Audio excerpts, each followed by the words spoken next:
Welcome to the Popcorn Talk Network, for the online broadcast network that features movie discussion, news, and interviews. Press 1.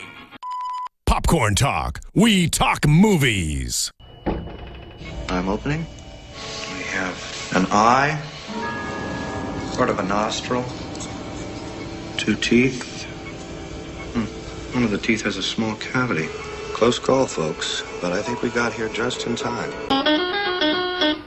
Presented by Maria Menounos and Kevin Undergaro. This is Anatomy of a Movie. In-depth discussions and breakdowns of various movie titles. And now that you've seen the movie, let the dissection begin.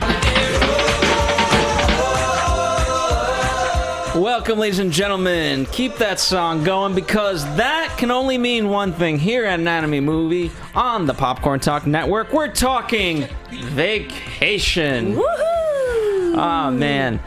There's a lot to discuss with this movie, but first, let me introduce... I can't do this show alone, and so for the first time ever, not only on Popcorn Talk, but on Anatomy of a Movie, certainly, we welcome Stephanie Giorgi. Hello, everyone. Thank you for having me. So excited to talk about this fantastic movie. That's right. And no, we're not talking about National Lampoon's Vacation. We're talking about Vacation, the 2015 reboot, remake, whatever you want to call it, but it's here, and we're talking about it. Now, before we fully dive into various things, we always start off with general impressions, but we won't even start with that today. I want to kind of give a mini State of the Union for you watching and or listening, because with comedies, first off, I want you guys to know what Anatomy of a Movie is. Number one, we're a discussion show on specific movies, in this case, Vacation. And we go in depth with them, so obviously that means spoilers. As the intro says, we assume that you've seen the movie. And do we like every single movie that we do? No, we don't. And so there's a bit of a review element to it. You know, we give our opinions on it. But we also, even if we don't like a movie, for the most part, we try to be factual and bring in facts. And, you know, because at the end of the day, every movie, regardless of whether it's good or bad, takes a lot to make. Absolutely. It was a project created and finished, and that should be rewarded. That's right. And you know what? Also, no one goes into making a movie wanting to make a bad movie. I think that's a common misconception, perhaps. And sort of the last thing, you know, that I've always learned, for me, I always try to, the reason why, even if a movie sort of looks bad, you know, there's the process of movie seeing for me is that there's a relationship you have with the movie where you go into it, please let this be good. And, you know, sometimes the movie can be good or sometimes it can disappoint. And I say that because I actually liked Vacation. Ironically, you would probably think that that whole speech is about me not liking Vacation. I actually liked Vacation. Stephanie Giorgi, she loved it. There you go. And you know what? On the surface, you know, when I give my general thoughts on it, I'll tell you, you know, kind of the shortcomings for me. I understand that the overall reception was not great. I get that. But for the people that perhaps did like this movie, that's why Anatomy of a Movie is here. For those people that did enjoy it, and for the people that want to, you know, learn about the filmmaking process, and then I want to discuss this movie. For those of you, you know, and this is a direct kind of response to what happened with Pixels. We did that movie, and we took a lot of heat for saying we actually liked the movie. And there was people who came to our defense. There was a lot more that unfortunately didn't like the movie. I get that. And you know what? There's times when we're not going to like the movie, and it'll be the opposite in the comments. You know, that happened with me, Earl, and Dying Girl. We did not enjoy that movie as much as the public did. And so we took a lot of heat for that. So just understand that's what you're getting into. And at the end of the day, whether you agree with us or disagree with us, I still like those discussions. The fact that Pixels did get those comments that, you know, we got more dislikes than we did likes.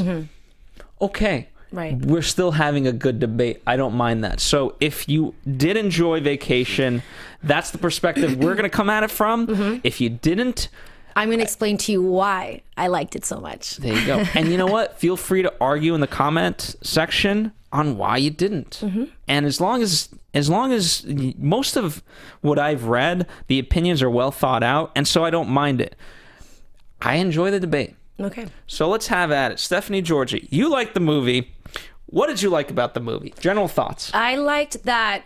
First, going into it, prior, we were speaking to some people, and they were letting us know that what it is that the main character, it's not like they were recreating the actual movie. This is Rusty. Rusty's the son of Chevy Chase from the original movie, from all the movies, even though he plays different characters. So it was a take on his version of Vacation. For anyone who went into it thinking, oh no, they were going to recreate the exact same thing, of course not. And if they wanted something more, why, if it's an entire different experience? But it was very similar, so I liked that. But I just think that like the writing in it was very funny, and I just like how corny Rusty grew up to be. Because he wasn't, he was pretty corny when he was younger, but still, it was really perfect. And I like that they didn't do like a girl and a girl, or a boy and a girl, two little brothers. I think that they really thought it out so that it would complement the original. Yeah. For me, obviously, I think the people that did enjoy it, I think this is a very nostalgia-driven movie. Absolutely. And I think this year in general has been nostalgia-driven. Mm-hmm. You have Terminator, you have Jurassic World. I'm trying to think of all the other ones. Everything's kind of built on that nostalgia, and sometimes it's been hitting, sometimes it hasn't. For me, it hit, and in general, you spoke about Rusty. I think he channels the anxieties of his father really well. Absolutely. I thought Ed Helms in particular did a great job of doing that. But also the movie in general, while obviously the original was written by John Hughes. Mm-hmm. These guys, the writers of this one, have said it's more like Planes, Trains, and Automobiles, and ironically, that was also written by John Hughes. Oh, nice. And so, Planes, Trains, and Automobiles is more of a buddy movie versus Vacation is a family movie. Mm-hmm. And for me, overall, I agree. It was very funny. It didn't quite fully have the heart that the original Vacation had. Which is what you were saying after we watched it. Yeah, I feel that. I don't know how to quantify it. I don't know how to describe what it is about the original Vacation. I think it's because nowadays everyone requires so much to be happening in a film, whereas if you watch the original, not a lot's happening, and the comic relief that you find in it, or the lines that are really funny, are much more simple, but they cater to how society was then. So it's one of those things that the heart's not going to be there because we don't live that way anymore. So they had to cater to 2015. What would happen for a family now rather than a family then? And you were required to do so much more together, and you didn't have a funny car like the way that he did in this movie. They had that station wagon from the original, and think about it. No air conditioning or stuff like that. Like, you don't have all of these little gadgets to make an issue. It's just it's your family and the gas, and that's it. So I think that a lot of it has to do with just the timing of it, the generation and the era. Yeah, and I think it was in general, that is why ultimately it's so hard to make a movie to have that mass appeal, is because you have to appeal to everybody, and no people can agree on any particular thing. So it is difficult. We liked it. So before, I want to kind of take a quick trip down memory lane of our experiences with the original Vacation, what led us to this one, and then also talk about the facts. So Stephanie Giorgi, for you, the original Vacation, what has it meant growing up to you? Well, the actual ones that I have nostalgia towards is National Lampoon's the original, and then the one when they go to Vegas. And I loved it because the original was, at my house we only had maybe 3 movies or so. My parents are Colombian. My mom just tried to record stuff for us on VHS, and this is one of the movies. And I just remember specifically the intro, what you guys all listened to, which was the Holiday. Was so exciting for me because I knew this movie was gonna start. And to be perfectly honest, it was a little bit of an introduction for the American culture to me, as far as that type of comedy and that type of a family. And it was just funny to see what the brother and the sister did, and growing up, how much more I started understanding the movie. Because there were things I just thought were funny because it looked like it. And then I grew up and it was even funnier. But it was one of the... You understood the dirty humor behind it? Yes. When I started getting it, I was like, oh my God, it was funny then and it's even funnier now. So, I love National Lampoon. One of the... as far back as I can remember, one of the first movies I watched, which might be inappropriate, but again, whatever. My parents were foreign. They didn't know better. Yeah, they didn't understand what Chevy Chase was screaming Exactly, about. they didn't understand either. So it was. Yeah, what a lovely man. I just remember, but my dad loved Chevy Chase as an actor. So and that's the thing, this movie, while it was huge in the U.S., I think it ended up making, it only cost about $5 million, which again, you kind of got to account for inflation and things like that. But and overall, it was made for $15 million, and it ultimately grossed $61 million, which is huge. That this is 1983. Yeah. But Chevy Chase in general was huge, not only in the U.S. but internationally. And to have comedy be able to go into those scopes, I mean that's why ultimately I think European Vacation was made, was because of Chevy Chase's appeal internationally in that way. I can't 100% say, but that's my gut feeling on it based off of my experiences with it. I have a question. Do you think that people are less patient? Because one of the scenes that I'm thinking about from the original is when they focus on the marriage couple, but mainly during that scene towards the end when they're at the grandparents' house. I always think about when they were at that hotel, when he sees that girl that was on the road, and how it's more specific, and how a man can sometimes steer a different way or want to do his own little things. Like, it was the little, there wasn't, I feel like maybe people don't have the patience to see like that type of a storyline develop on its own, where he's not even talking. I mean, that part of the movie was just funny because of their facial expressions to each other, and then you knew what his intentions were.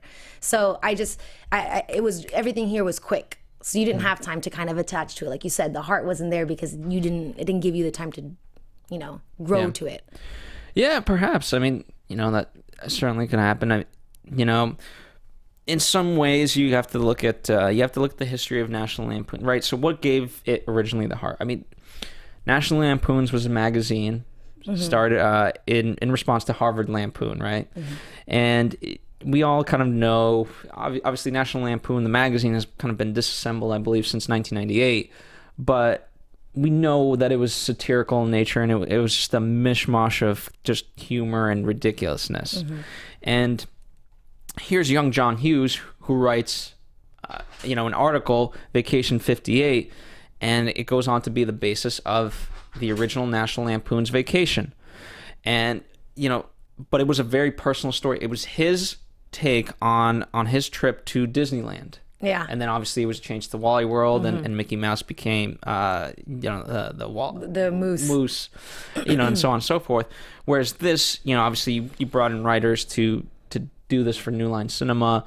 I mean, they've done We're the Millers, so they've clearly they're good. Yeah, that's funny. But they were kind of commissioned to do this, so it was always going to be a very difficult task. But and that's where for me John Hughes really in this sort of space almost doesn't even have an equal. Right. So how you live up to that, I don't know. That's tough. It is. Are you kidding? I mean, John, whether he was writing them or directing them, from this to Home Alone to 16 Candles to Breakfast Club to Planes, Trains, and Automobiles. But you see, those were just such original classics, and they were simple but good, simple but complex at the same time. And I feel like it's difficult to capture that now. I think it just speaks to it was a simple story, well told, right? Okay. Rather than a complex story told poorly. And I think, again, overall, I laughed at this movie. Yeah, I really did. So as an overview of this, New Line Cinema in about 2010 started announcing that with in conjunction with Warner Brothers that they would be doing this. It was delayed up until about 2013, and that's when kind of talks of it resurfaced.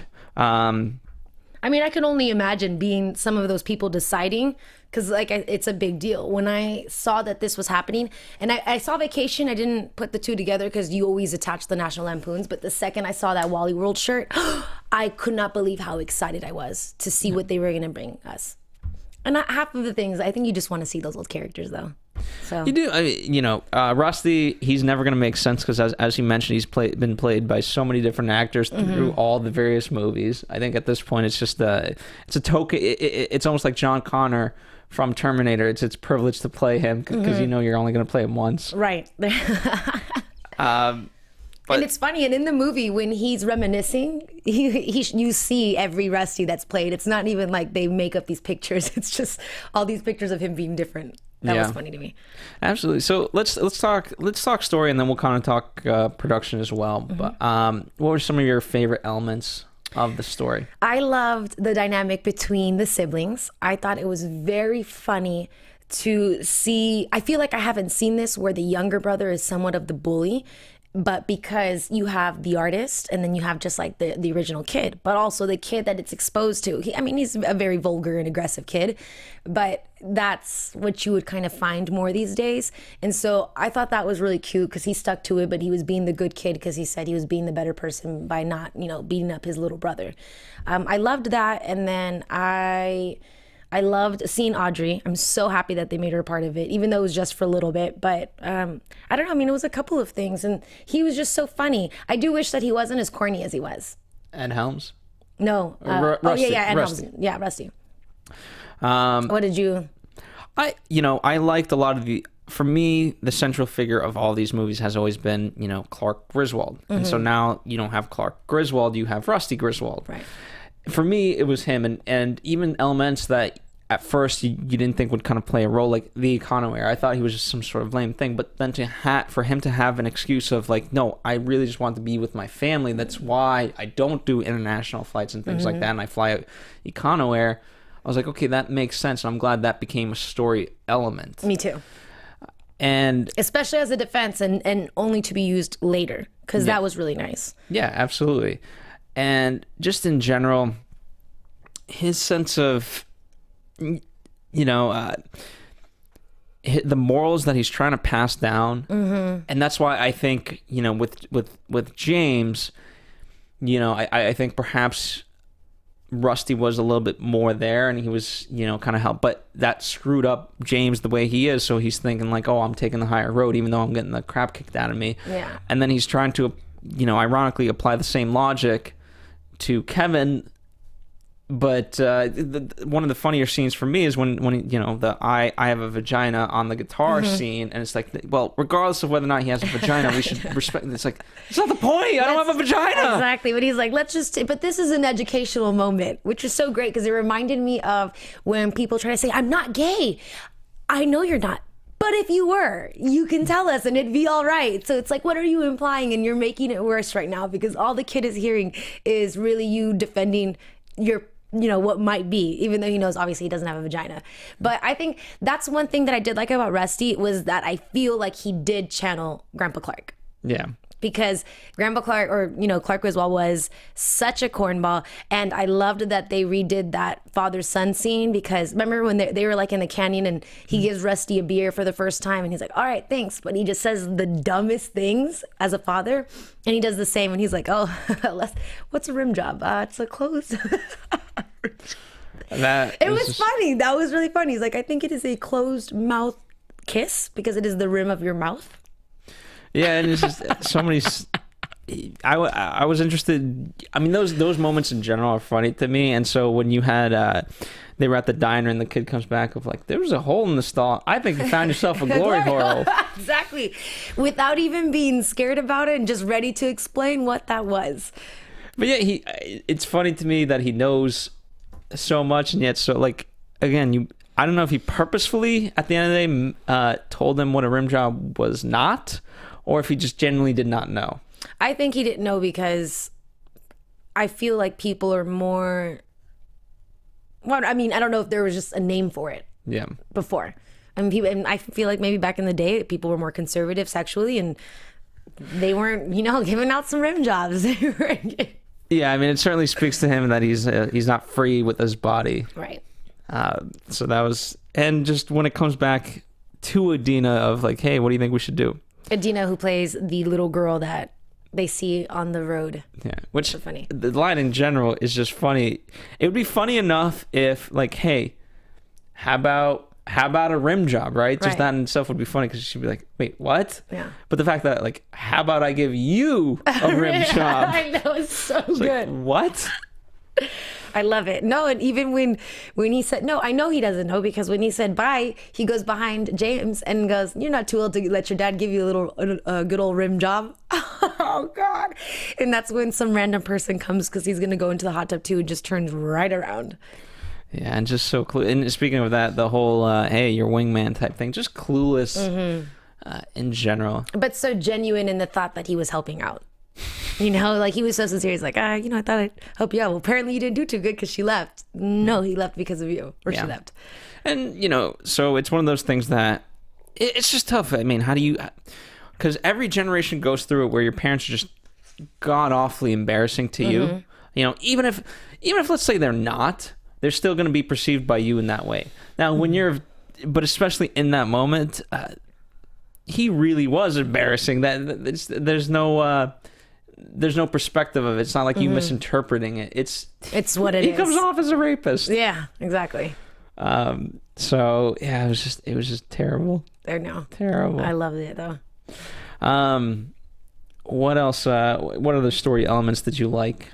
I actually did like that, even though it was so random, but the scene between the four officers at the monument at the Four Corners was so funny, but specifically when New Mexico came in, because she was like, yes, because we all love him and everything that he's ever been, but she's like, you were wearing way too much turquoise. And I loved that they captured that part of New Mexico, because even his uniform was on point, which, might I add, New Mexico has the best license plate in like the United States, I think. So it just cracks me up because it was such random. And when they all were trying to be like the right cop, they all get down and just stay there. It was so random, but hilarious. Also, I loved it when the Hemsworth brother. Yeah, so we'll talk about him specifically, but while we're on the Four Corners, so Tim Heidecker, Nick Kroll, Kaylin Olsen, and Michael Pena all play those. One of the brilliant parts about this is, obviously, you had the Griswolds kind of going there and represented something for them and just continued their failed marriage. Mm-hmm. But when do you really have an opportunity to really bring this caliber of actors all together in one scene and make it like comedic in that way? Exactly. It was a great device, that we so rarely get to see. I mean, even seeing Charlie Day with with these guys, it was great. But again, it's just kind of more one and then, these guys. Mm-hmm. But when you get to bring in four actors like that, that's just brilliant. I mean, I think so also. I mean, this is why you compliment, this is why there's awards for Best Supporting Actor, because they genuinely support the film with their own comedic relief. And I mean, just down to the way that Pena, what's his first name? Michael Pena. Michael Pena came in and got mad, and when someone stepped over the line, like, hey, get off of my line. Like, it was just so funny to have to get into that mindset of being this whack-ass cop, and trying to just defend your border. It was hilarious. Oh, get out of here, you and your wives, Utah. Like, and the great jokes that they had for each state. Yeah, and it took something that has been cliche, right? The whole, how many times has it been satired of like, who's in charge here? I am. Not anymore, you're not. This is my jurisdiction. Exactly. So it was just kind of funny to play off of that in a way that we've never seen. Mm-hmm. And I haven't seen, at least. So. Oh, I haven't either. That was great. And they were all looking for something to do. That was it. Okay, so let's talk about Chris Hemsworth. Obviously, Thor. The scene when he was showing off his six-pack, of course. Yes. Which, okay, so there's a great kind of behind the scenes video of the directors, Daley and Goldstein, talking about how it was them and Chris all alone in a room picking out the prosthetic that they would use. Would they go with an 8-inch or a 10-inch? Oh God, that's so good. And I can imagine, I mean, only on a film set could you have a legitimate conversation about this. Like, which one should we use? Yeah. I mean, honestly, what would look better in the underwear? But here's the thing. They didn't ultimately say the answer in that. So do you think it was a 10-inch or an 8-inch? That's literally what I was thinking right now. I don't know. Probably an 8, maybe a 10. I'm not sure. I mean, it was big though, but I can't tell. Like, Chris is so big himself that it was like, I don't know, maybe in real life it was huge, but I don't know. It was like on some Boogie Nights level. Yeah, and for the actors, for Christina and Ed, when they were doing the scene, they were just so thankful that most of the stuff that was shot was with them kind of off camera because they couldn't stop laughing. I bet. And it was just so good because he plays that good old Southern boy, because that's what he was, like a good old Southern boy. And for guys, I feel like, who are very confident in what they have, they do, they're more free in just having underwear or peeing in public or doing stupid stuff like that. But for every time that he lifted his leg and then, had it adjacent to the control and was trying to say, this is the off button, this is the on button. Well, I there was multiple humors of it. Yes, there's the penis element of it, but then also just to be showcasing of like, well, he is. Again, just the basics of here's your on button, your power, your volume. Oh God, that was so good. Yep, the basics. And he's like, got it. Thank you so much. Oh, the silence. Can you hear the silence? It's wonderful, isn't it? And then I thought it was so important and very good that they had him focus on, oh my God, he came in here to show off his six pack. That was great. That was so good. Just so clueless. Absolutely clueless. And what I love, I don't know who came up with this. I was trying to do research on it, but the faucet jokes.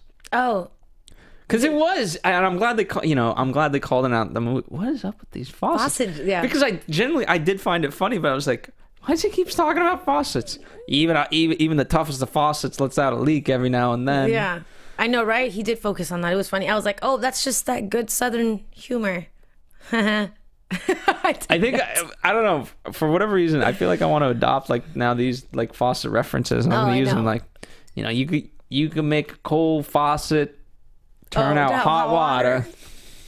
So good. Just everything. And when he takes when they're eating and he like wipes the barbecue sauce off of Christina's like mouth and licks it. Oh God, it's so funny. I thought it was good, especially because I didn't expect some of these things to happen. Even with the scene, that's pretty much what happened with Chris, but you also had the 4x4s when they were, oh gosh, with the cow. That was really good too. Which, again, I get that for some people these things didn't hit, but from a writing standpoint, they were done well, because then you use that, as absurd as it was, for him to drive through a cow. To bring the family together. Yeah, because then they're making puns of it. And then of course, Kevin doesn't understand it. But it was an attempt to kind of bring it together, and you could see progress. The fact that three of them were able to connect, and then the last one, of course, being Kevin, more towards the end of the movie, that they finally get there. It shows progress as a family. It does. Actually, you're right. I like that, because they had to spend, for instance, James, obviously being the older one, has spent that much time with his parents. It's one of those things where when you learn your parents, you get their sense of humor. So I liked that when he made the first joke, I was like, oh, I hope that they're not all mean to him, because I didn't want it to be like a Meet the Fockers thing where everyone just bullies this one guy the entire movie. And no, I liked that his son like kind of laughed in the background and joined in. And then you think that Christina's going to shut them down, but then joins in on it also. And then of course the youngest one, who just wants to kind of laugh but make fun of his brother, throws in that. But after a whole week with his family, he begins to get their sense of humor and knows how to join and learns to appreciate what he has. Which, by the way, it was a smart strategy in general, right? The first kind of place we go to is Memphis. Oh, man, college. Oh my Whatever God. that was. Collegue. Yeah. Because in terms of who's going to be most by his side is his wife. But to kind of tear at that fabric initially, would Debbie do anything? Yeah, it was a smart play writing wise. And then you start, and that slowly tears up the family. And I thought the Help book I thought was brilliant. I thought it was also, because remember, and I even, when we were watching the movie, I made a point. I was like, oh, that's so funny that they're having to read the Help. Because all you see is like, you focus in on that's what she's reading. No, Debbie Do Anything I thought was brilliant also. So good. And more so when she was going to do the chug or the competition the where triple pie, Asperger's. It was ridiculous. Thing. Where you have to chug a pitcher of beer and then go through this competition. And then she says and defends herself like, I did it in 16 seconds flat. And I thought it was going to be great. Like, oh, so triumphant. Debbie's a badass. She did it. But it was so realistic and appropriate for her to chug that entire beer and then just regurgitate all of it. Yeah. That was good. And to continue doing it. And then for James to be like, why is she throwing up so much? And just the way, and even the way she plays it, then they're back in the car. Mom, I think you need to hydrate. And just she was like, what are you doing? Stop. Like, just so irritated and not knowing what's going on. I mean, imagine those bad hangovers. And especially when you get older, and we all know that your hangovers they get worse the older you get. So, ooh. And, she already went into that college. Well, number one, she was trying to defend of who she ultimately was. Mm-hmm. But even then, she was trying to represent that it was a good college, because James makes that point of like, I'm looking for something for more Ivy League style. And she, under her breath, you little piece of shit. Oh, I loved it. And he was like, what was that, Mom? And so sweet and sincere. And she's like, nothing. I love you, honey. I love you too, Mom. but that is a huge dig. And then, so you already have your family who like looks down upon you for going there, at least, the son. Mm-hmm. And then all of a sudden now you got these 20-year-old girls being like, oh, you're so great, and like, ew, you're old now. Mm-hmm. Like, yeah. I loved it. So I thought those were really good elements. What's funny too, and this is a little random, but I really liked the line when they're like, no, she can't do it, and then she's like, why? I'm like, because she's old. And then she's like, excuse me, and the girl replies with, I just mean you're old. And before she said you're old the second time, in my head I was like, well, you're old. And so it was perfect, because she meant what she said without it being like an old lady. But yeah, sweetheart, you're a little bit older now. But I don't know, that was really good. And I think it was also funny for us to be put in the position to find out that Debbie Do Anything had slept with 30 guys prior to Rusty.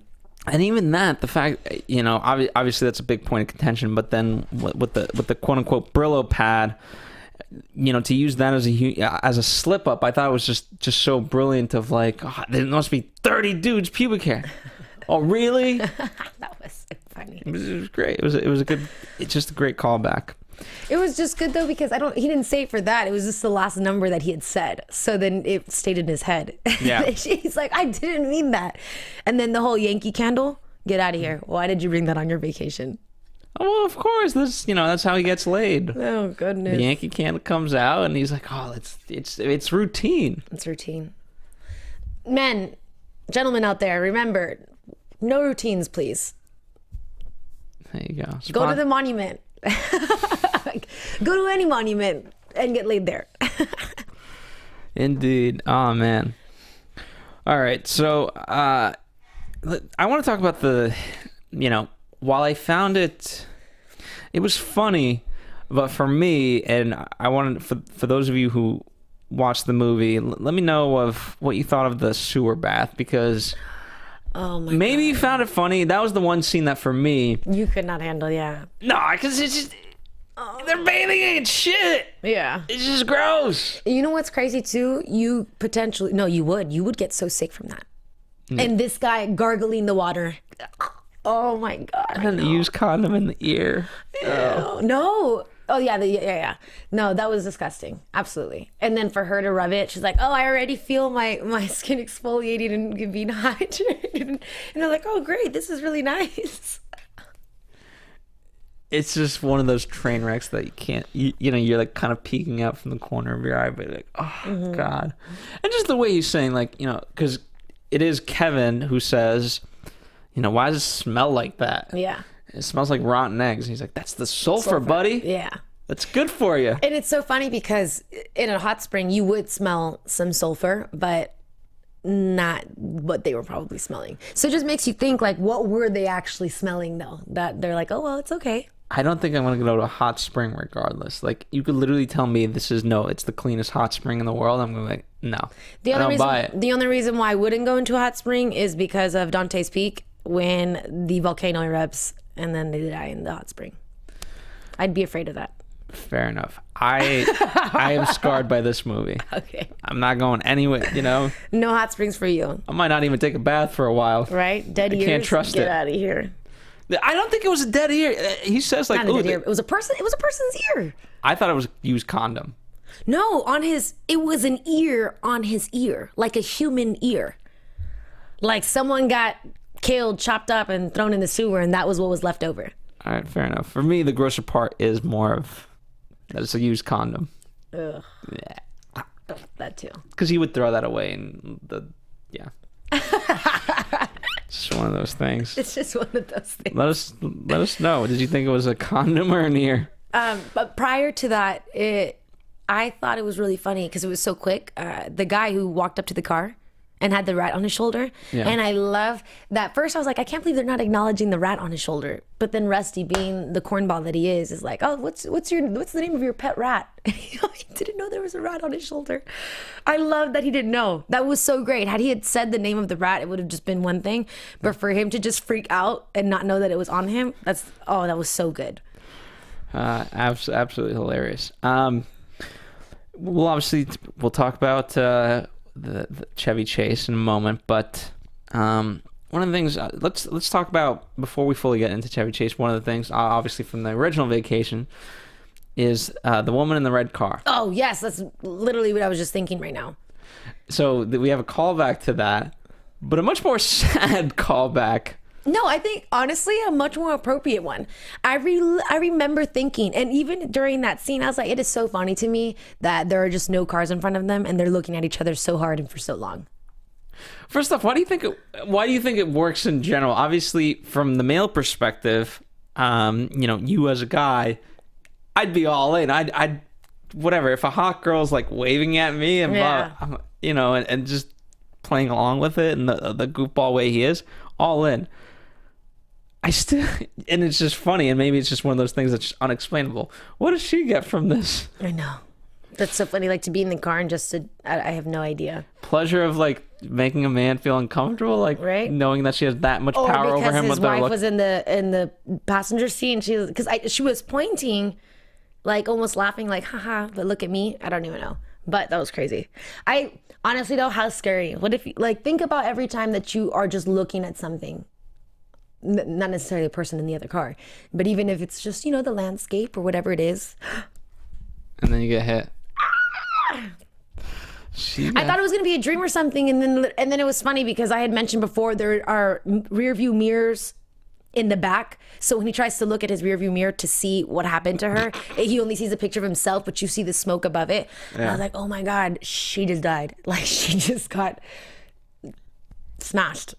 Yeah, I mean, no pun intended. It's a funny thing with comedy, the fact that again you have a character that just died and yet it can be funny. It's because that's what happens. You're not looking in the road, and then a semi just donezo, especially because it was such a pretty girl. Yeah, because you have that, and then up until the end credits when we see Charlie Day and his character of the rafter. Mm-hmm.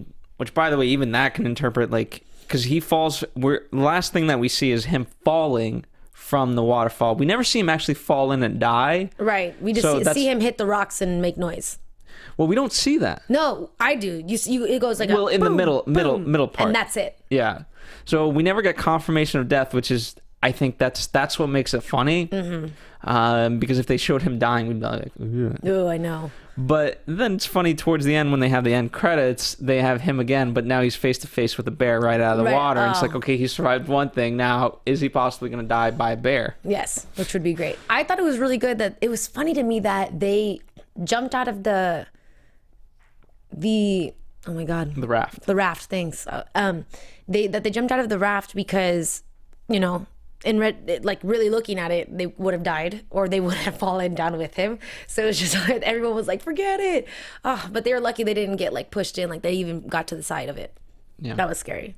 I forget what other actually was the short story Lava, or the film rather, Lava, which comes before Inside Out. Mm-hmm. It was kind of similar in the way that it did the pairs of twos.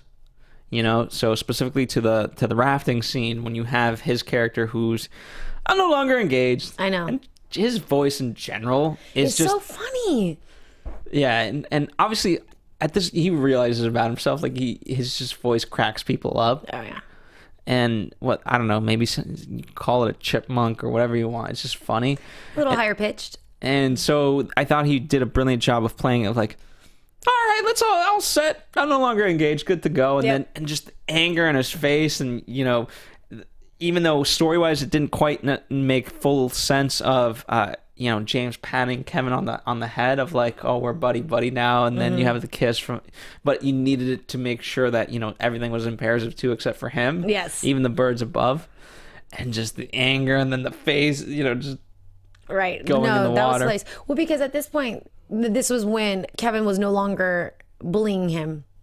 Or when Kevin. So then I thought it was cute that he did that. He's like, oh, I like my little brother, because that's all he really wanted was just for them to get along.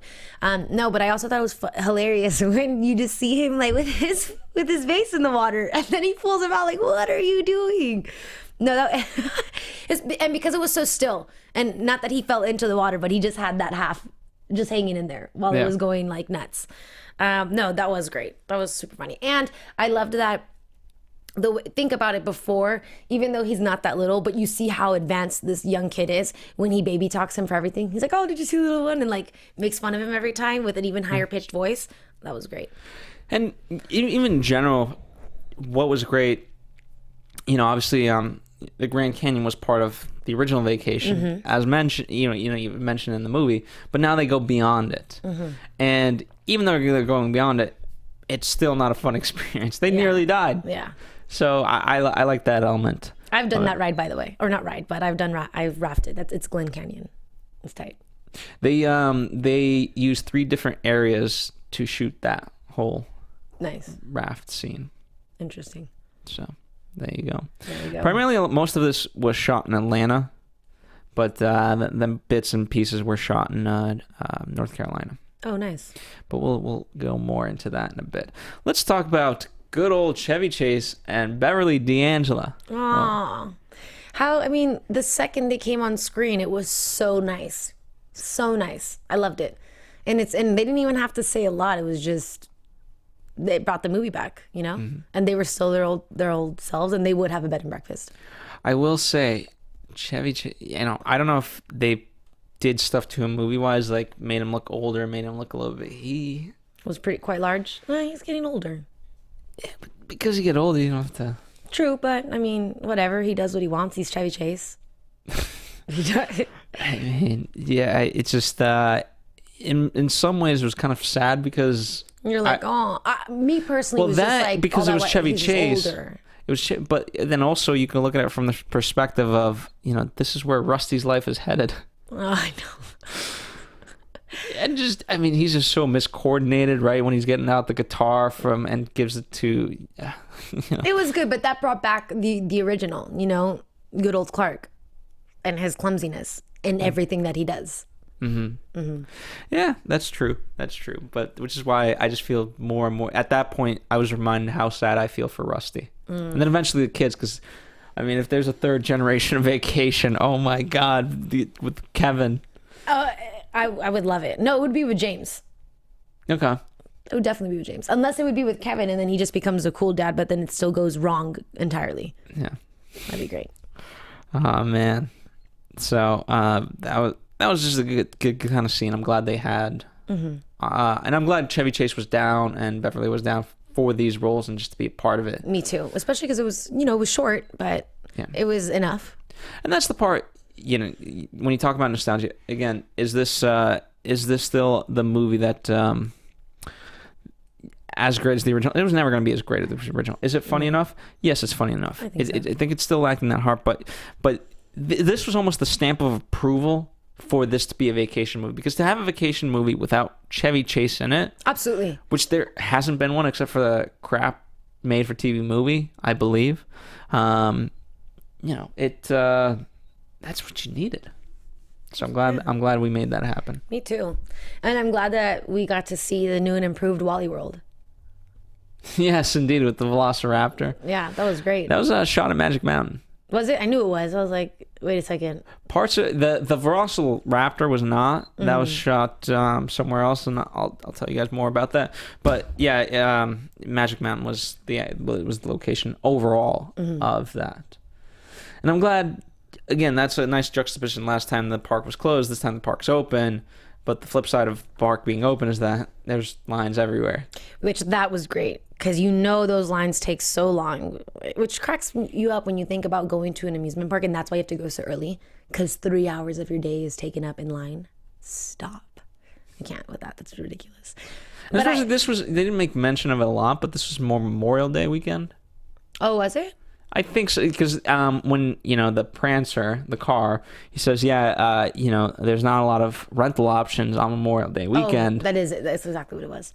No, that was really great. And I'm happy that they played it so that they can so that they almost couldn't get on the ride.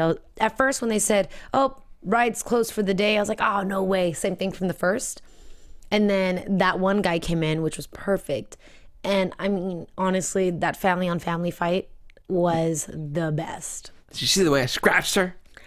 So good. Yes, honey, I saw that. You gave her a good scratching. So good. And then honestly, I can't get over every time Kevin puts a bag over someone's face.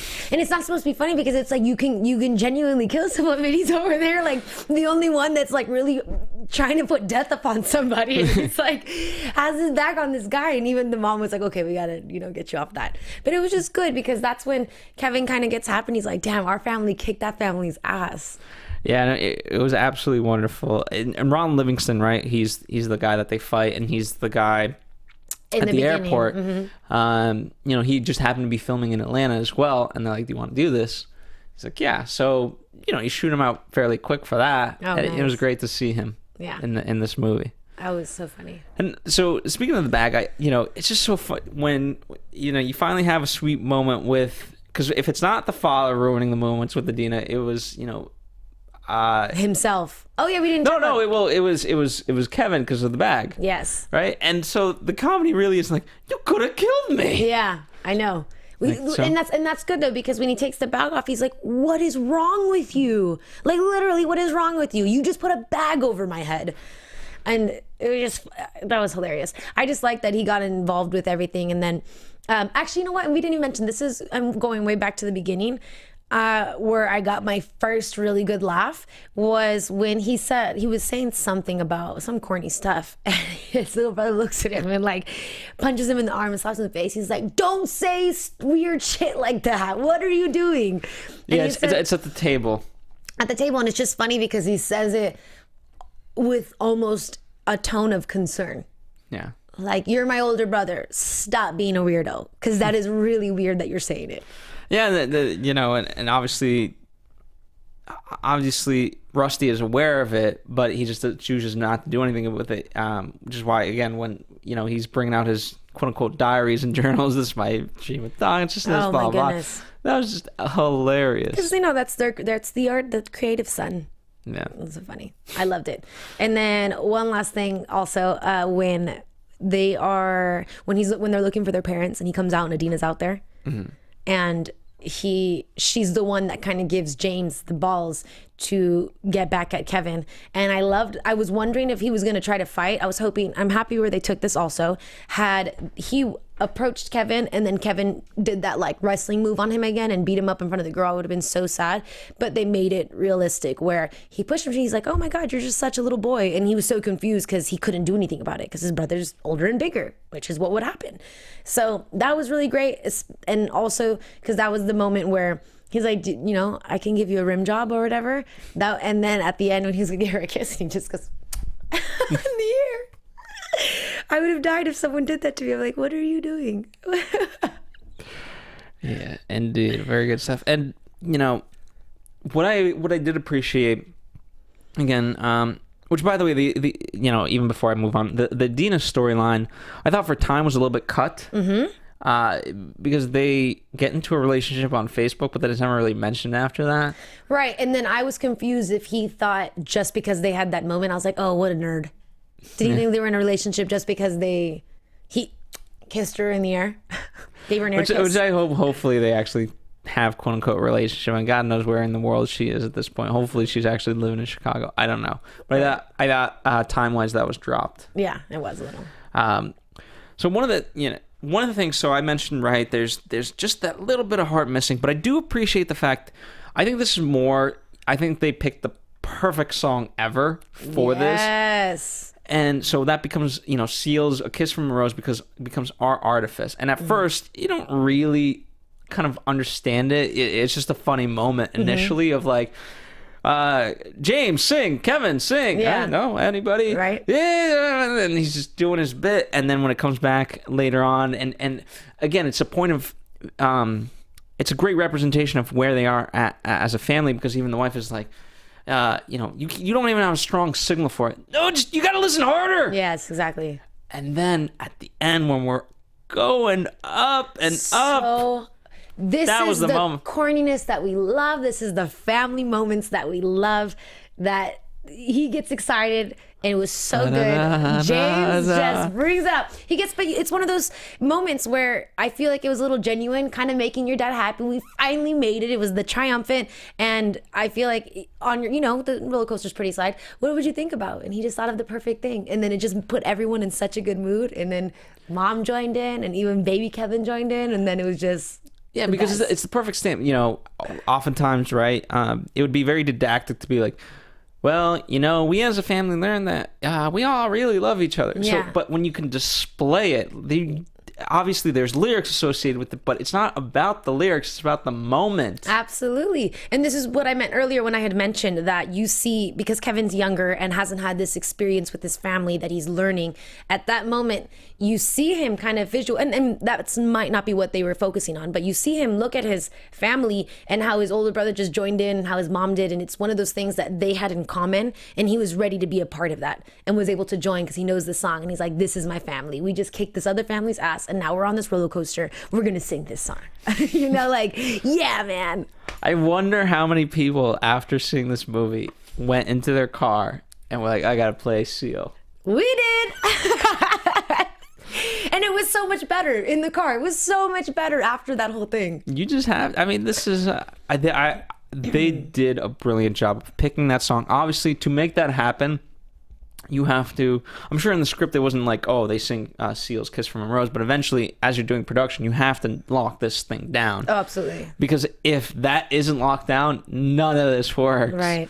And so I give him a lot of compliment for picking a very perfect song. I don't know ultimately whose decision was, the producers, the directors, whether the cast, anything, like, because they could have asked Ed Helms, like, hey, what's your favorite song to sing? Right.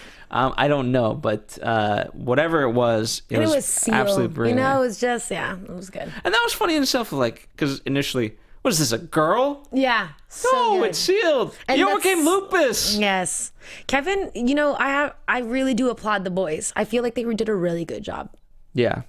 They did such a good job. Yeah, because to my knowledge, I've never seen these guys. Exactly. Neither have I. So, the moment that they came on screen, it's one of those things, especially living in Los Angeles and doing things like this where you review movies now and all, so on and so forth, you focus in right away. You see what this new talent is, and you want to see what they're going to do and if they made the right decision in casting these kids, and they did. Yeah. So speaking of people, right? Randy Quaid, who plays Cousin Eddie, this is kind of very sad. He could not be a part of this movie due to his arrest involving house payment disputes. Oh, no. And so... in real life? In real life. Oh, so he's a real Uncle Eddie. Yeah. I'm just kidding. Sorry. So, yeah, it's just, he's Cousin Eddie. You know what sucks? Had they referenced that, they could have put that in the story. Well, they did reference Cousin Eddie. Yeah, they did. But had they referenced the reason why they couldn't see him, and had it been the actual reason why, that's not okay because it's his private life, but that would have been funny. I think that might be overstepping the bounds. Of course it's overstepping the boundaries, but had no one known about it, and that would be the inside joke amongst the movie, it would have been hilarious. Had we had the inside scoop and talked about it, I would have been like, oh my God. I'm just kidding. There is to be another vacation movie, I would want Randy Quaid in it. So would I. So for the purpose of trying to get Randy Quaid in that movie, I think they were like, let's not go ahead and do that. Yes, of course. We have enough humor to hopefully propel this movie forward. And the only people that, I kind of mentioned this, the only people to appear in pretty much every vacation movie are Chevy Chase and Beverly D'Angelo, with the exception of Vacation 2. Christmas Vacation 2. Why? There's Well, why? Because it was a shit movie. Oh, right. So just in general, right? Let me pull it up. So there's here's all the movies. There's National Lampoon's Vacation. There's National Lampoon's European Vacation, which is equally funny. I can't remember that one. I'm gonna have to watch it. Yeah, they go to Europe. Yeah. National Lampoon's Christmas Vacation, Vegas Vacation. I remember hating the Christmas Vacation, so that's funny that you said that. There's Christmas Vacation 2, and then there's Hotel Hell Vacation, which, the Christmas Vacation 2 is a 2003 movie. Hotel Hell Vacation is 2010. I haven't seen either of those two. I've seen all the other ones. Right. And obviously I love all the other ones. Hey, can we say how it was so funny to me that the fact that they had Leslie Mann be Audrey was perfect because she looks like a younger version of Beverly D'Angelo? Yeah? I think so. Okay. And she was just good. That was the perfect, the way Leslie was, I was like, oh my God, yes, Audrey was going to grow up to be that. Mm-hmm. Just like a little bit of a hot mess, but have this house and this hot husband. Yeah, I mean, she played I've well. never seen Chris Hemsworth that way. I don't know why I kept forgetting his name either, but I was like, what is this person? And he's fine. And then I was like, this is Thor, right? But he was all right in Thor. He looked real good in this one. I mean, that's what they appeal to that demographic. I know. I applaud you. I don't think there was any woman that walked out that was like, God damn. It was so good. I was like, yes. Because even Christina Applegate in many junkets and interviews of that nature has said, he just comes out, he's ripped to shreds. The softness of his skin. I think she referenced the look of his skin. Yes. I think she was getting hot and bothered just in general. Well, I mean, talking about it. I have to be perfectly honest. He came in, and I want to say that even though obviously you're going to notice that 8-inch cucumber, but or 10-inch, but my first focus was his body, like those V lines, the 6-pack, and I was like, did they? And a lot of times Hollywood would just like color it in and make the illusion of a 6-pack, and I was like, no, that shit looks real. So. Wow. Good job, Chris. Indeed. Let's play a quick little trivia game. Can you name all the 6 actors that played Rusty Griswold? No. All right. Well, obviously Ed Helms in this movie. Anthony Michael Hall in National Lampoon's Vacation. Jason Lively in National Lampoon's European Vacation. Johnny Galecki in National Lampoon's Christmas Vacation. Ethan Embry in Vegas Vacation. Ethan Embry from Once Upon a Time. Exactly. So I know Ethan, but... And Travis Greer in Hotel Hell Vacation. Mm-hmm. Also, speaking of casting, other people that... Let me get your thoughts on this. Jason Sudeikis, Adam Sandler, or Michael Rosenbaum. These people were thrown out initially in terms of, who potentially could play Rusty in this movie. Do you think Ed Helms was the perfect choice? Yes, I don't think, and I love Adam Sandler. But his form of comedy is so strong, it wouldn't have.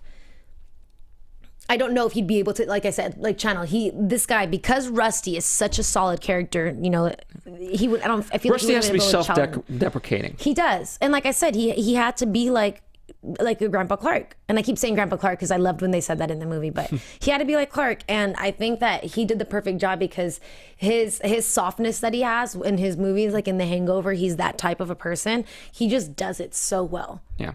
And I think Jason Sudeikis, I think he's a little bit of a taller guy. And therefore, for me, screen-wise would just have too much presence, whereas, Rusty kind of has to be a little bit slightly... He does, and Rusty always has been. Yeah, all of his characters have played that. So I think ultimately Ed was the perfect choice. No disrespect to any of the actors mentioned. Absolutely not, yeah. It's just, again, that's why you cast. You try to cast the perfect person for the perfect role. Mm-hmm. Let's see. A lot of so Christina Applegate, obviously known from Married with Children, and in the intro there was a lot of stock footage of Chicago, which was pulled from. Or actually, I'm sorry, I'm getting it mixed up. Footage from the original National Lampoon's Vacation was kind of also featured in Married with Children. That's just an interesting fact. What? I don't know. Say that again? No, I'm just that what was from Married and Children? I'm going to read this verbatim. Christina Applegate previously starred in the classic sitcom Married with Children. Married with Children's intro featured stock footage of Chicago, which was pulled from the original 1983 National Lampoon's Vacation film. Oh, interesting. So that's her tying into the whole franchise. Nice. Good for Christina Applegate to come from Married with Children. I mean, she stuck around. Well, a couple of the characters that we didn't talk about: Regina Hall and Keegan Michael Key, who are the you can call them neighbors, let's say. Oh. I found it so funny, and you get both of as much as his wife, right? Do Anything Debbie is sort of more free and things like that. She's still taking her own crap, so we get both perspectives of. Rusty being lame, like, come here, champ. Why are you doing that? God. We never do that. And then her being like, well, I didn't know you saw that because you didn't like it. Yeah, I know. Well, why didn't you like it? Yeah. You know what's? I have to say though, what made me laugh about Nancy's or Regina's character saying that was, yeah, girl, I feel you. You're right. When people are like, oh yeah, I saw it. I'm like, well, why didn't you like it? Don't tell me you liked it if you didn't like it, because it's only a double tap. So it was funny because she was like, oh, I saw that in Paris on the Instagram. She's like, oh, did you? Oh, good, because I wanted to talk to you about that. I want to show you. And then they talk about how going to the cabin, they're like, it's all right, girl, because you know that at least if it's a bad trip, take some pictures. I'm going to be liking those pictures. And she's like, oh, Jesus Christ, Nancy. And then I loved when he brings James over and he's like, G-Man. And Keegan looks at him, did you just steal my son's nickname? Which was great because he didn't do that on purpose. It was just what came out because he wanted to, have the same interaction. Which sets up the joke again with the 30, this pubic hair came from 30 minutes because he's just so used to saying whatever the last thing on his mind was. Exactly. I love it. Oh, man.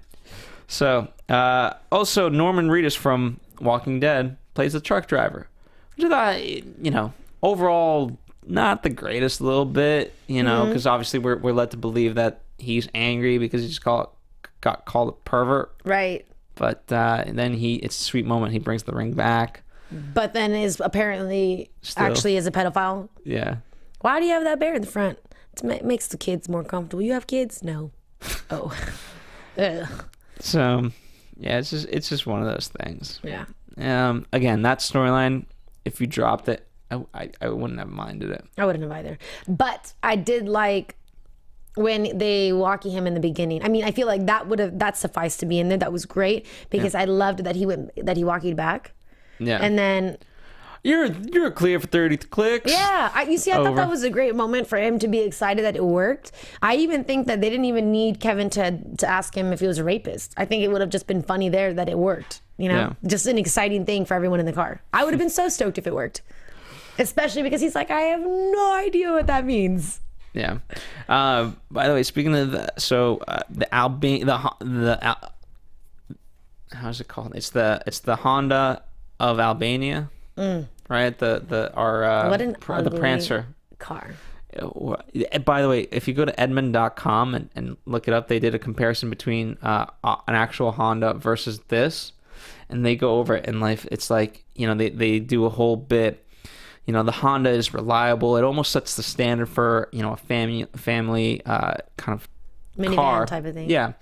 And they're like, but what's the fun in having no predictability? Right. This is a car. You got buttons. You don't know what the hell they do. You got this. I wish there's a part of me, and in the spirit of which this is intended, so don't take this the wrong way, I wish they used the Nazi sign. I was just going to say that. And me neither, but it was just funny that they're like, okay, well, we're not going to press that button. But it just makes me think, I feel like... What the F was that button there for? Because ironically, I think it could have actually been the nice button, right? So you had the rabbits and the things, and you had the top hat. Muffin. And the muffin, which makes the car blow up, whereas I feel like the swastika would have been like, oh, it gave you coffee. Or something useful. Or like a helicopter. What if it just turned, you see, because I thought the muffin was going to be like, oh, watch it turns the car into like a boat, like a raft under the boat.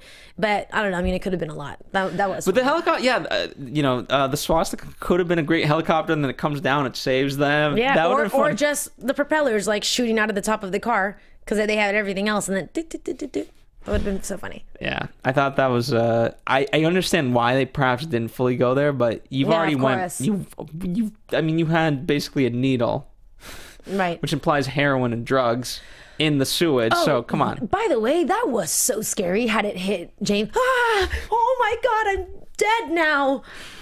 I feel like I would have fainted had that happened. I don't mind needles. Like, I'm not one of those people that are like, oh, I can't get my blood taken out. I don't care. But oh geez Louise, and to come from a sewer, from a crackhead. Yeah. All right. So let's talk about we've kind of talked about the actors and things like that. We've mentioned, right? So Daley and Goldstein, they've written stuff before. This is their 4th project in 2 years with New Line Cinema. Okay. But they've been on as writers. So when they initially did this, they didn't know that they'd also be directing. Which, I think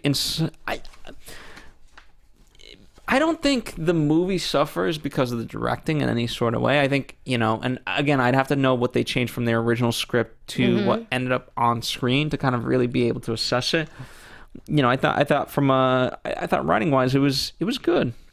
I thought it was good too. The only one that I genuinely know of was John Francis Daley. Yes. Yeah, John Francis Daley, whom some of you know from his current roles, which I believe he plays a character on Bones, and then he is the youngest one on Freaks and Geeks. I think I know that he started writing again, and that's what he's been doing like most recently in his career. So I was really impressed with it. I think it was funny. I really do feel like it catered to now. Mm-hmm. Yeah. I don't know Seth Gordon, but he was initially reported to be directing this. Mm-hmm. And then for whatever reason, it just wasn't. Yeah. It was good though. I liked it. And again, which by the way, I didn't know until you mentioned it, which is funny because on our way to the movie, I was like, another movie that I really like, We Are the Millers. I didn't know it's the same guy. That's hilarious. Yes, indeed. In the direction that they say, Goldstein says they describe the movie like Planes, Trains, and Automobiles, a little bit in tone, or Lost in America. Not quite, but that's what they were trying for. He says it's mostly a sequel to the first movie than the rest of the series, and I think that came across that way. And I think so too. So I think if that's, I'm not saying that's what they should have gone for, but if that's what they were going for, I thought they succeeded. Well, that's why I feel like for anyone who is a diehard of the original, don't go into the movie thinking that you're gonna watch a genuine remake of the original. Think of it as a sequel, and then you might leave more satisfied. It's all about perception, I feel like. So all right, so let's talk about some of the production side. So the Prancer was a modified Toyota Pravera. Was what it was. Oh, really? Yeah. And so not like the American Honda. No, not or the at Albanian Honda, excuse me. And again, if you go to Edmund.com and look up the kind of video, they really explain the 3 quote unquote, I can't say tanks because they're not, but the first one is for gas. Mm-hmm. The second one is for diesel. The third one is electrical. Oh.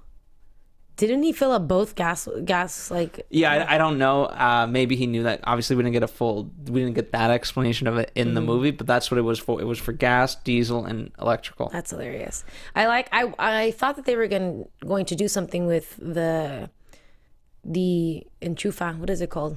I can't believe I just said it in Spanish. The what? The plug. What? The plug. Yeah, the plug. I thought they couldn't because it doesn't plug into anything. Yeah.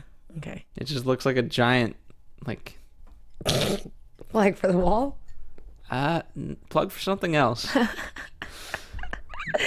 That's ridiculous. I would hate to have a car like that. I would hate to have a plug go into anyone's blank like that. It's dummy. This is the first vacation movie to be shot in an aspect ratio of 2.35 to 1, which means it's very widescreen. Oh, okay. Because the other ones I get it. Comedies in general, you want to kind of fill the frame, and you want it to be a little bit more square rather than rectangular. Mm-hmm. And so, because comedy plays a little bit that way, but this with the roads and kind of seeing the scenery, I thought, I don't know, The aspect ratio was what it was. I'm not gonna comment too much on it. I mean, I don't know what the ultimate decision for that was. It just was. Well, no, I like it because I think it emphasized how alone they were. Mm-hmm. It was the family and the rest of the world, and this boring ass vacation for them.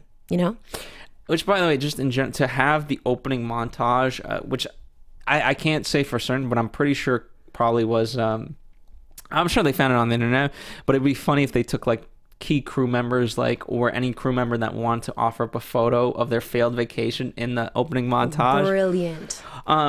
I can't quite say that's the case because, when you have someone on a horse and the horse is peeing, I don't know that you would have that photo readily available. Like, you would have to go and search that, I feel. But oh, yeah, absolutely. I thought it was brilliant the way they opened it up. Oh, it was so good, especially because it's how many photos look perfect until that one person messes up, That the picture of all the elderly folks sitting on it looked like little bleachers or whatever. And then when they moved in, that one, the eldest lady just by herself sitting in like a pouting kind of a position.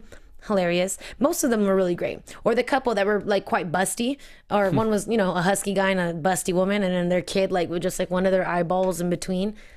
Oh my God, it was so good. It was funny because it kind of puts you, it gets you ready for the movie.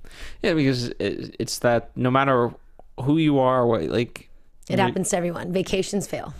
Yeah. They do. Oh, man. I mean, honestly, growing up, that's when my family would get into the most fights. The second we'd go on vacation, here go my parents. Something would go wrong, but it's just because of panicking, and because it's vacation, you have the pressure of everything wanting to go perfect like him, and then it just doesn't. Yeah. And part of it's self-inflicted pressure, part of it's just, your family's so, I get it when you're getting looks of why are we doing this? This is boring. Yeah. It sucks. It's not good. And unlike when you take a trip with your friends, it's like we came together to collectively do this. Right. Whereas on vacations, you have to go. Yeah, because my vacations, when I take with people, I let it be known. First off, my vacations are my vacations. So I'm like, if you're coming with me, I don't want to hear you bitch. I don't want to hear you moan, because the first second I hear, and we're doing the crap that I want to do. Yeah. Because if you don't, so help you God. Yeah. I'm not having it. Right. This is my vacation. Yes. Those are my rules. You guys should adopt those. So I mentioned earlier, this was shot primarily in Atlanta, Georgia. So filming began September 16th of 2014, which they turned this out fairly fast. Yeah. If that's when it was shot, it wasn't shot for a long period of time. It's a comedy, so it can go a little bit quicker. You're not shooting, the Avengers here. Mm-hmm. But they shot it fast, and so primarily in Atlanta, Georgia, they shot a bunch of scenes at the Olympic Flame restaurant.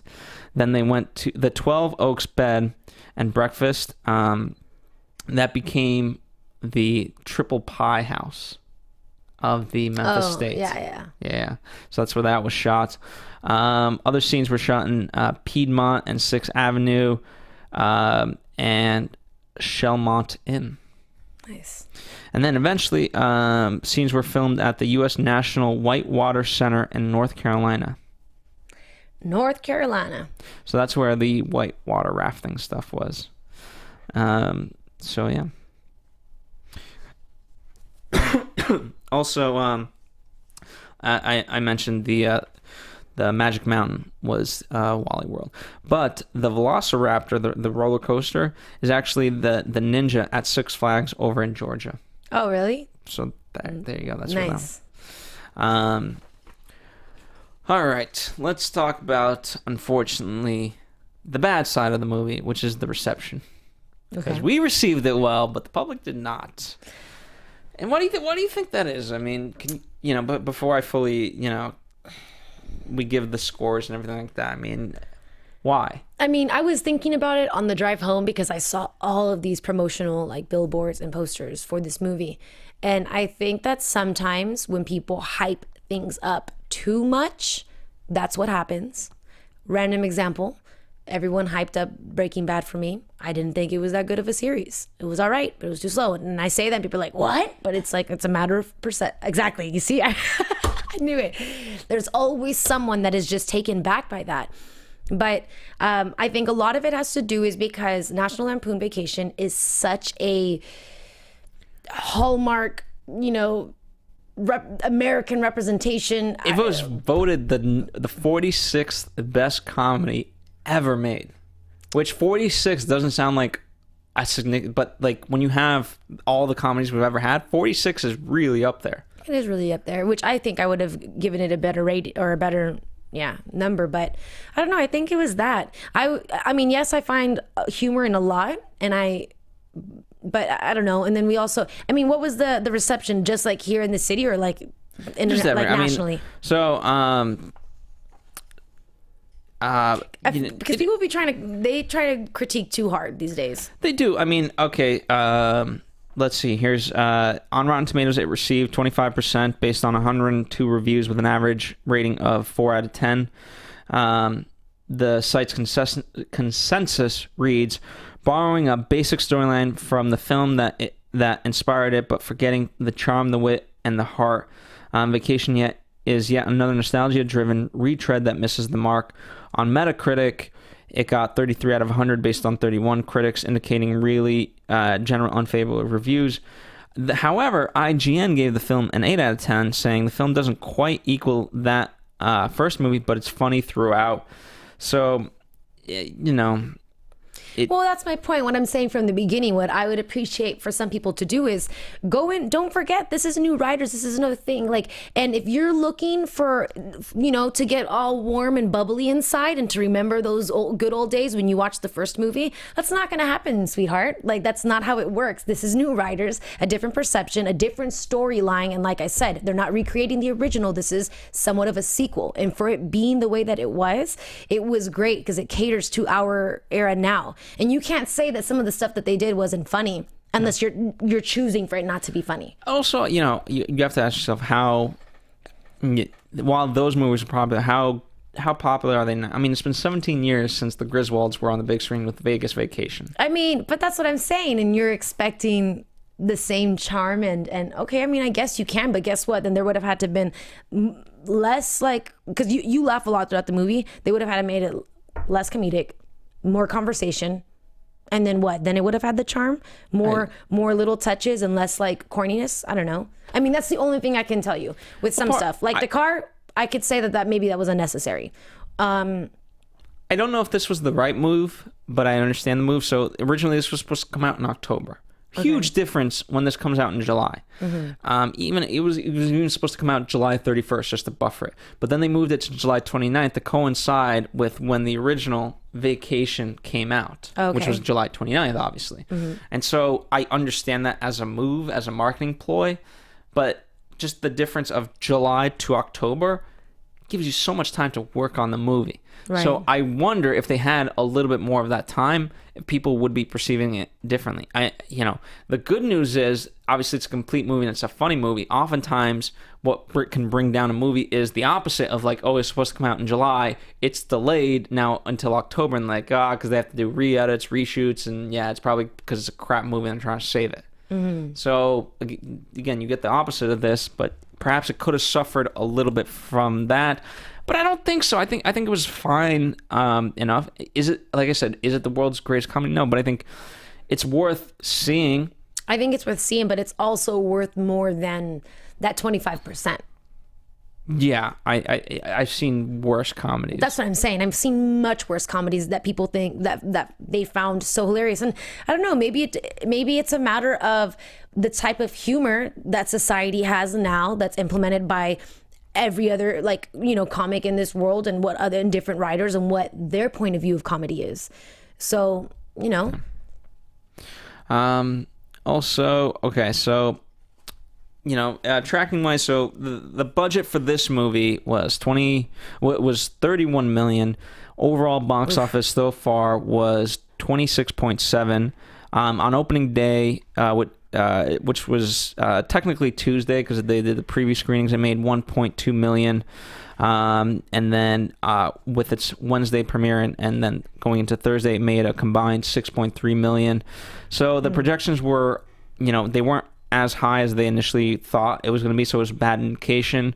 And one of the reasons why I think they, not only in addition to having it be on July 29th when the original Vacation came out, they knew they were going up against Mission Impossible. Which I've never watched any of them. I never even cared to watch it. You see, it's a matter of, I guess, who you are. So yeah, so it's not doing overall as great. I mean, as I said, it's almost at 30 million overall. The initial first day numbers were supposed to get it to that 30 million right off the bat by the end of Sunday. Obviously, it didn't happen, but yeah. And speaking of where the New Line's first day family comedy, Where the Millers, launched with an overall domestic of 150 million. I don't think this movie's gonna get that, but really. You see, We Are the Millers was good, but I think it has to do with the fact that it's the new Vacation. I think that people are they can be very stubborn and like they try to have ownership to the original movie, where I think a lot of people need to relax because when I go into movies, everyone always likes to say like, oh, you get so excited, you get so this, you get so that. And it's like, yeah, because I'm trying to enjoy the movie. How am I supposed to enjoy the movie if I'm going to be, watching, be like, well, you know what? This wasn't like the first one and they should have done this and they should have done that. No, they already did what they did. They're the filmmakers. So, I don't know. I liked it. There you go. So I have some just fun trivia for you. The roller coaster, right? So the Ninja, which is what the Velociraptor is at Wally World. It's called the Ninja in real life. While it seems fun, regular visitors actually hate it because it's horrible. Yeah, they hate it. I hate it. Well, I hate the Ninja here in Six Flags. And as let's see, you mentioned this as an homage to all the vacations, all the photos of Rusty are there. And then the family truckster from the original makes an appearance. The family what? The truckster. Oh, really? Well, the one that I was like, yes, the original. Yeah, the car. The car was so great. That's what I'm saying. I will be honest with that. I think that they messed up with having that stupid car. I think so. I get what they were going for. Like, you wanted a little bit of absurdity, but like that's just... Everything else is so well grounded in reality, but still being absurd, where this just... That was just too random for me. Yeah. I think that's something that you didn't need. Yeah. Had they gotten, it would have been funnier because it was Memorial Day weekend that the only car they had left was a car like that wagon. Something old, something outdated that no one's going to want during Memorial Day weekend. Or just, there's plenty of absurd cars, right? So Where the Millers works as well, because they're driving around that bus. The RV. Or the RV, yeah. And so, there's plenty of comedy in that. So you can have fun stuff with a pre-existing vehicle without creating your own, Yeah. So, but, yeah. It still worked. I didn't like the prankster too much, but other than that, although we did laugh when he's like, oh, if Vin Diesel can do it, I can do it. Oh, that was good. That was really good because how many people think that every day when I go on Laurel Canyon, I always think that I can just be part like on Tokyo and I'm like, okay, so if this happened, what would I do? Like prepping myself, like, okay, what does he do? And you think that and he said it so confidently. He's like, don't worry, I got this. All we have to do is this because you watch the movie. There's 6 of them. You watch the movie so many times. You're 7. Like, 7. I think I know how to do this. And then the fact that it not only like had it just like spinned and then stopped and then he didn't go anywhere from there, it would have been funny, but the fact that what happened actually would have happened and the car rolled so many times was hilarious. They were lucky they were in a large car because they would have died, but that was so funny. Yeah. So funny. All right, closing thoughts for Vacation. Well done. For a movie we haven't seen in over 17 years and for it not being the exact remake and a nice little sequel, I want to say it was somewhat of an homage to the movie itself because similar stories, and we got to see Chevy and we got to see Beverly and Audrey was there, and I think it was nice. It was cool. Yeah, and I get it. Not funny. Everyone's gonna like this movie. Clearly, not a lot of people like this movie. Well, that's the only thing I'm surprised about. It's okay that you don't like it, but for that many not to like it, are you just listening to your friends or are you liking it? Not liking it? I think a lot of people go into movies with too much. If you're looking for a laugh, go see this movie. If you're looking for the greatest story in the world, it's not going to be that. If you're looking for the world's greatest comedy, it's not going to be that. Yeah. I guarantee you that. But you will have laughs along the way. Absolutely. You know, and if you like, if you like family movies, you know, if you are someone who watches Bob's Burgers and Family Guy and stuff like that, this is funny. You know, because that's the whole point. It's not like it's not so dirty. It's family comedy. You know, because I'm sure people might point out the fact that I dislike Ted 2. The reason I dislike Ted 2, I thought it was, you know, comedy at most should be an hour and 40 minutes. Ted 2 is too long. Was it? Too long, people. Because they try to put an actual, like, intense storyline? I didn't see it, so I don't know. You can catch that one. I won't go into it now. But, all right. James, take us out of here with our song. Sing it, Steffi G. If I knew the words, I would. How do you not know the words? Because I wasn't on vacation with them to hear it so many times to learn it. James, pull up those lyrics. Get it. Seal. Yes, where's that while roller James coaster? is pulling up the lyrics. I'm not going to actually sing it. Don't pull up the lyrics, James. Pull up the lyric, James. Don't deny me. He's not